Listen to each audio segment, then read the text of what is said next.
Hey everybody, Poker Dad here. Hope everybody is doing great today. So in this video here, I'm going to be doing a hand review as a piece of study before I get ready for my session.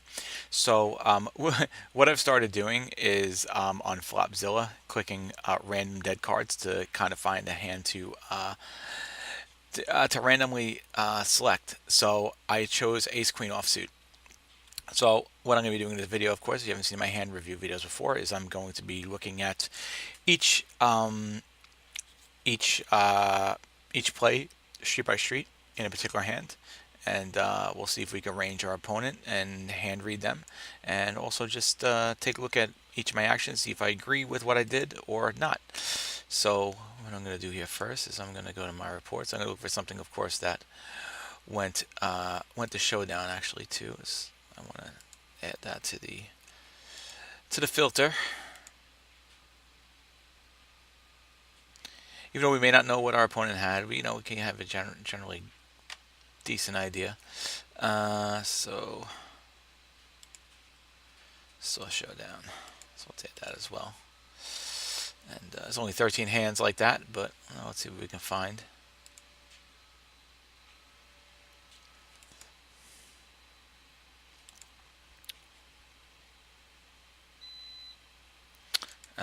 So let's do hand reviews here.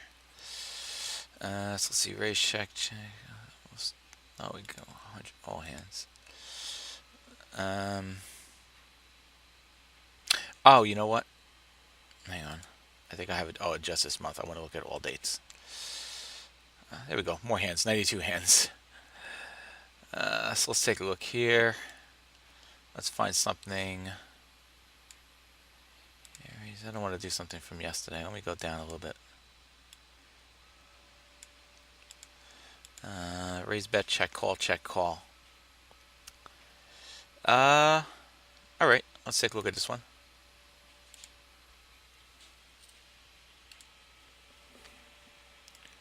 And here we are in the middle position. So I'm going to throw 8 of clubs and queen of spades. 8 of clubs and queen of spades. Also, I'm going to break out the. Let's see. I'm going to break out my template for hand reading. Last night I had a pretty bad session and my hand reading was terrible for whatever reason. My hand reading was really bad last night, and I was very lazy calling way too many hands. So here, let's just drop in that we have. I'm just putting in here because I never save these. Ace Queen off in middle position. I just like to jot down all the extra info here. So let's see how this hand starts off. So I raise it up here 12 cents, 3 big blinds from middle position. And we get a call from the cutoff. And we get a call from the small blind. So I just want to look ahead and just take a look and see who folds out. Small blind. All right, so I just need to know what villain that we are focused on here. So we're going to be focused on the cutoff calling a middle position open. So I'm just actually going to open up this other program I have called a simple preflop viewer, which I will show this on another video, but not the one I have today, because I'm just going to where is it? I'm going to show simple preflop viewer on a different study video I do, but not today's.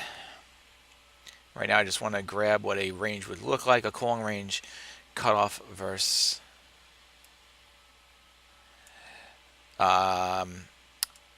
cutoff versus middle position open, which actually is not too many hands here. I don't like this range, so let me see what I have here. There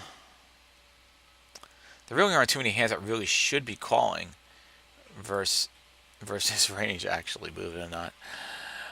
So it's kind of tough here to actually really come up with a decent range. Because the only hands that we have calling here would be these hands here. So I'm going to add in some hands. I'll add in maybe, let's see, what kind of a stack size did he have? He's got a $1.69 stack size at NL5, so he's definitely a recreational player. So let's think on a recreational player standpoint. All right, they're not using ranges like this. So we can say that these guys are going to let's do this. Let's use a stand. I have a HUD here. Even though this is fast fold and it's a generic, it's generic stats. I have them as 25 VPIP and 5 3-bet for middle position. So let's use that. So 25% VPIP and 5%. Let's go with something like this. And say that they would 3-bet these hands here and the rest of these here they would call. All right, let's add the suited aces and let's just get rid of like Jack 9, Queen 9, and King 9 as calling hands. So I think this range here works.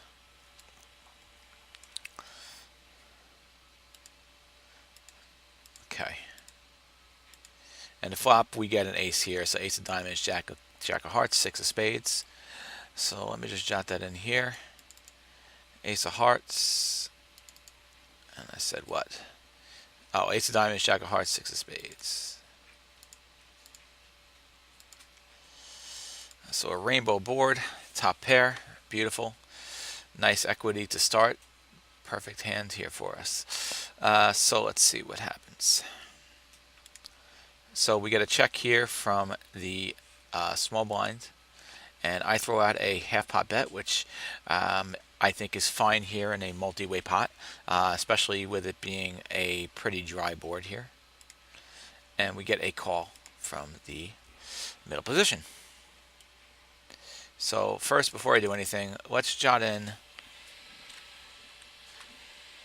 the stats here. So we have this is their range, if I can get this to work. I don't know what's wrong with me today. Copy.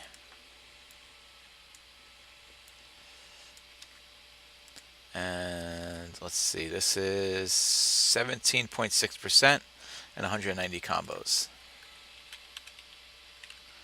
And 190 combos. Okay.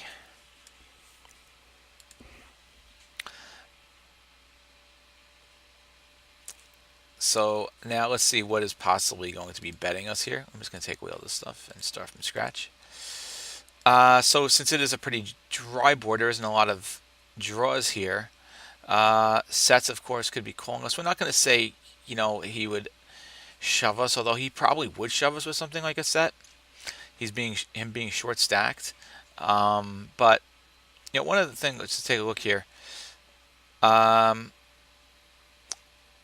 It's not really, well, this really wouldn't be an SPR situation because of the fact that it's multi-way. So we'll give him a set, even though it's unlikely he probably has one. In fact, I'm going to say that, I'm actually going to weight this here. Let's say that 75% of the time he's going to raise this. He's going to, well, if he's going to, 25% of the time he's actually going to call this. All right, because we think most times he would raise this. Let's see. 2 pair, same idea, 2 pair. We'll say 2 pair 50% of the time they would raise our bet here.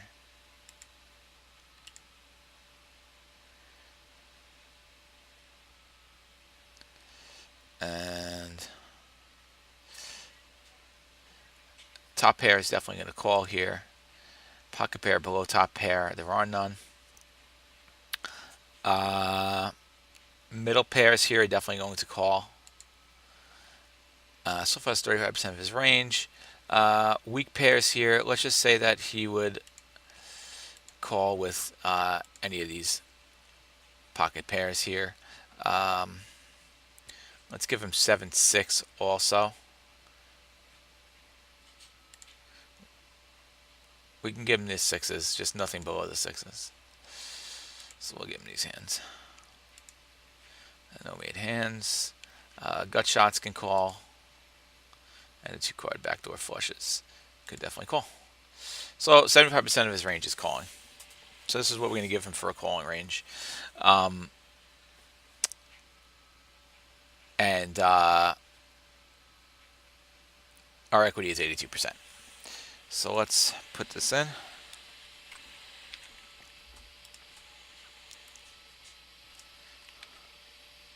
And the percentage of the previous range is 75.9.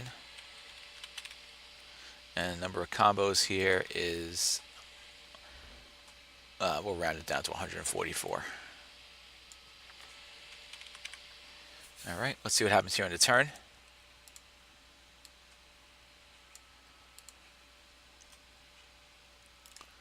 Turn gives us a Jack of Clubs. So that's definitely an interesting card for us here. Probably not the best card in the world.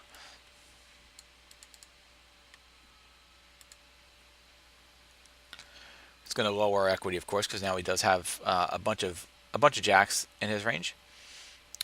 Queen Jack, King Jack, Ace Jack would give him two pair. Would give him a full house, actually.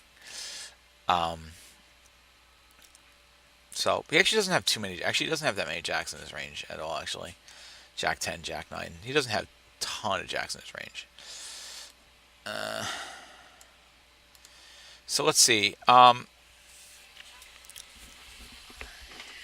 It's kind of a tough spot here. I think I'm definitely going to double barrel with the aces, cautiously though, and you know I don't think checking is the right play here. I definitely want to bet, but I think I want to bet kind of small here. I don't want to bet too big. We are vulnerable to the jacks here. I decided to check, so I don't like that. I'd rather just see me double barrel here. You know, I have to double barrel with my top pair, even with the jacks being out there. So I think that was a missed opportunity. He does bet into me here, which definitely has me concerned. So let's see what he's going to bet here with, and then we can determine whether a call here is good or not. So he's betting with quads. He doesn't have quads. Full houses, of course. He doesn't have any straights. Oh, let me just make this a percentage again. He doesn't have any straights. Three of a kind he has. He's definitely betting those. And I think he's definitely betting his top pairs.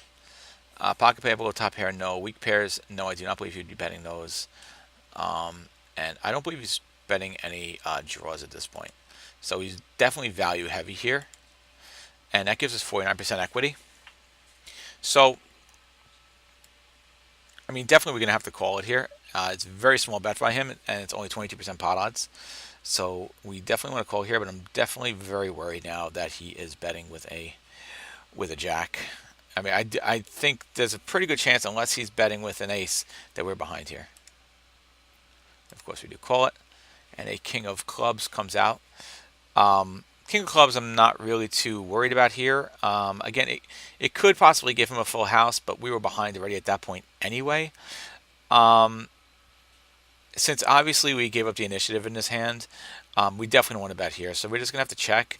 And I guess, I don't know. I think we could actually check fold this hand, I'll be honest with you.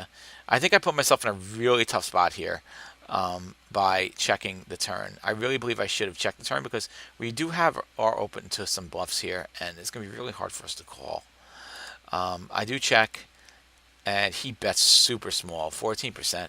40% pot odds. It's like he's just begging for us to call. It really does feel like value here. What's betting here? King of clubs. He's got the full house, three of a kind, and top pair. So we factor those in. We have 26% equity. Man, you know, we're deep stacked. It just really feels like value here, but it's so hard to fold this hand. It's so hard to fold this hand here to a 14% bet. I feel like we have to call it here, but it just doesn't feel like a bluff because, you know, I feel like if he's bluffing, he'd probably would just shove here. So this is interesting. I'm going to take this hand to Snowy right after this. I'm curious what the correct way is to play this hand. So we bet it, and he was bluffing here with Queen 8. So good job by us on the call, of course. But let's see. I'm curious what Snowy says about this hand. I just have to open up Poker Snowy. I know I really didn't use the. I know I really didn't use the.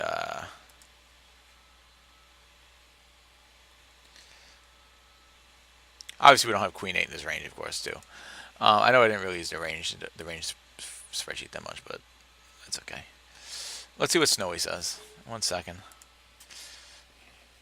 Let me take this hand and let's export it. Ace Queen off. And we'll bring this over to Snowy and see what Snowy says.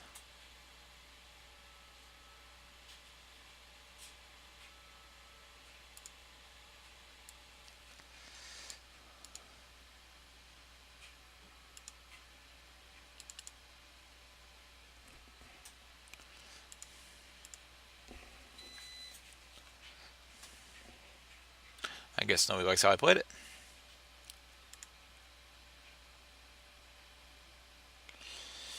All right, so obviously the raise is okay.